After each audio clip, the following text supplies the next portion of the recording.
Next 24 ঘন্টা তোমার কেমন কাটবে চলো দেখা যাক। তো প্রথম যে কার্ডটা পাচ্ছি সেটাতে দেখা যাচ্ছে যে নেক্সট 24 ঘন্টার মধ্যে তোমার কাছে অপরচুনিটি আসবে কিছু নিজে থেকে করার, নিজের এফর্ট দিয়ে কোনো কাজ করে দেখাতে পারবে, মানে তোমাকে অ্যাকশন নেওয়ার কথা বলা হচ্ছে। সেকেন্ড যে কার্ডটা পাচ্ছি সেটাতে দেখা যাচ্ছে যে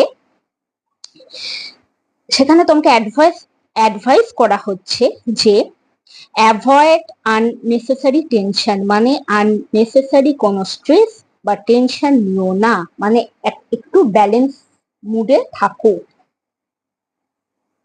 থার্ড কার্ডটা যেটা পাচ্ছি সেটা থেকে বোঝানো হচ্ছে যে ইমোশনাল ফুলফিলমেন্ট, হারমোনি, গ্র্যাটিটিউড এইসবগুলো তোমরা ফিল করবে, একটা স্যাটিসফ্যাকশন পাবে দিনের শেষে। তাহলে ওভারঅল কি দেখা যাচ্ছে, 24 ঘন্টার মধ্যে তোমাকে বলা হচ্ছে টেক অ্যাকশন, তুমি সুযোগ পাচ্ছ কোনো ইম্পর্টেন্ট কাজকে এগিয়ে নিয়ে যাওয়ার।